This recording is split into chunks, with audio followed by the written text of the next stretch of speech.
Welcome to the Deep Dive. We sift through sources to bring you the key insights, all tailored for you. Correct. Today we're diving into the, dazzling, tragic, and absolutely unforgettable life of Oscar Wilde. It's really a story of brilliance, rebellion, and resilience drawn from biographies and literary analysis. And the idea here is to help you quickly get a handle on the complexities of Wilde's life and his work. We'll look at his genius, which is undeniable, but also the huge societal pressures he was up against.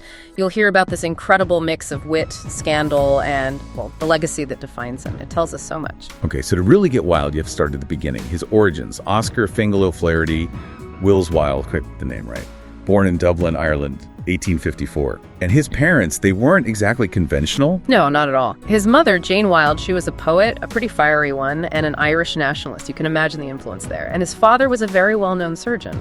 So, born into this world of intellect and strong personalities. And right from the start, apparently, he stood out. Mm-hmm. Brilliant, flamboyant, just unapologetically himself. Yeah, and it's interesting how early he started, cultivating that persona. He was a star student, really dazzled people at Trinity College Dublin and then later at Oxford. Intelligence, charm, he had it all. He got known for his love of beauty, aesthetics, and that razor-sharp wit. That's a famous line. I have nothing to declare except my genius. Right. It wasn't just showing off, I think. It suggests he really knew how gifted he was. Makes you wonder, though, how much was genuine confidence and how much was maybe a carefully built shield? A good question. And that extraordinary mind, it didn't take long for it to explode onto the literary scene in the 1880s, 1890s. He wrote so much, and in different styles, too. You've got his fairy tales like The Happy Prince. Beautiful stories. Mm-hmm. And essays, too, like The Decay of Lying. Really insightful stuff. But it was his only novel, The Picture of Dorian Gray, that really stirred things up. Oh, definitely. The premise alone is brilliant, isn't it? This young man stays beautiful, eternally young, while his portrait ages and shows all his sins. It's such a clever way to explore vanity, hypocrisy, the dark side of seeking pleasure. And the critics at the time, they weren't fans. Not at all. They slammed it, called it immoral, decadent, even vulgar.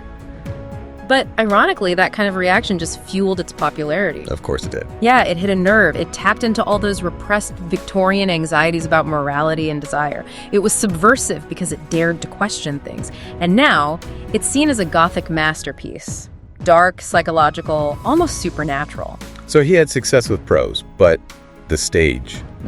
That's where he really hit the big time, right? Major triumphs. Absolutely. His plays were smash hits. You're talking Lady Windermere's Fan, An Ideal Husband. And the big one, The Importance of Being Earnest. Exactly. Earnest is just, a masterclass in comedy, packed with that signature Wildean wit. Lines like, to lose one parent may be regarded as a misfortune. To lose both looks like carelessness.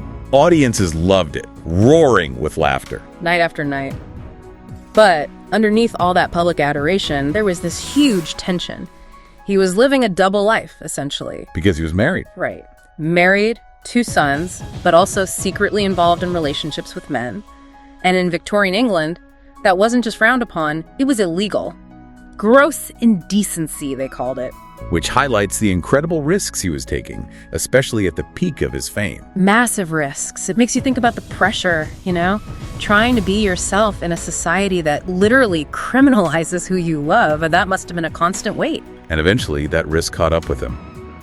Tragically. The downfall in 1895 was dramatic.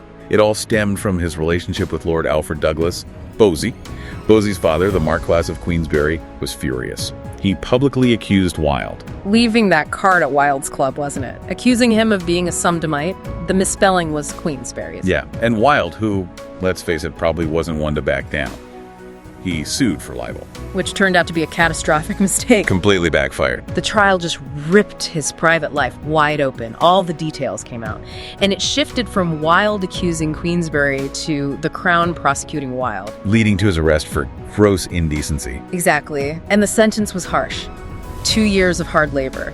By all accounts, prison absolutely broke him. It wasn't just confinement. It was designed to crush your spirit. And that's when he wrote De Profundis.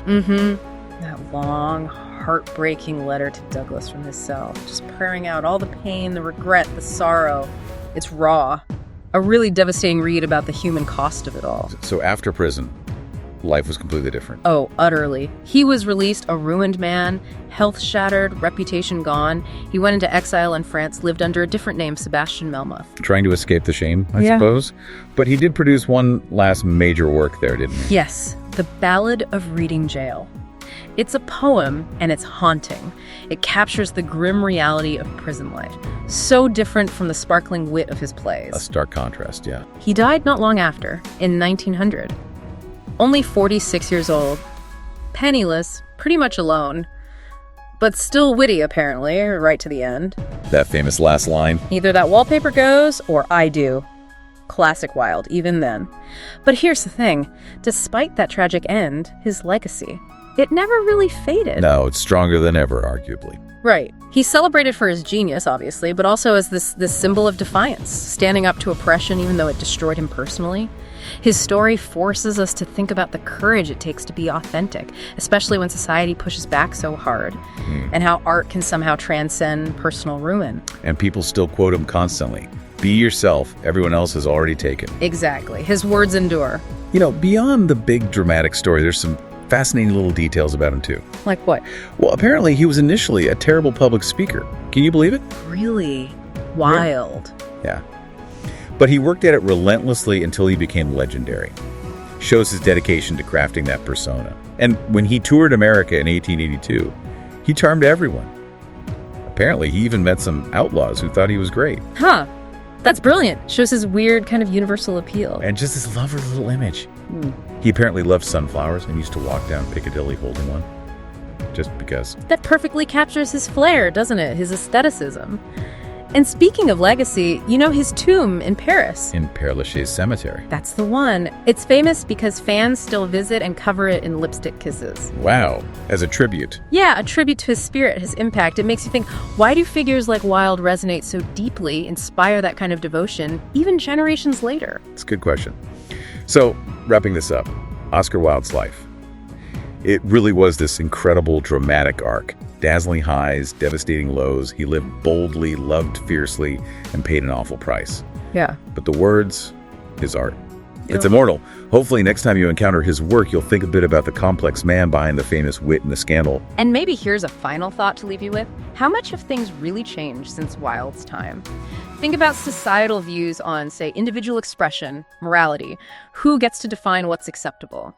Have we evolved as much as we think? What lessons does his story still hold about courage, about the cost of being truly yourself? Especially now, in our age of social media, identities, constant performance, what might Oscar Wilde make of it all?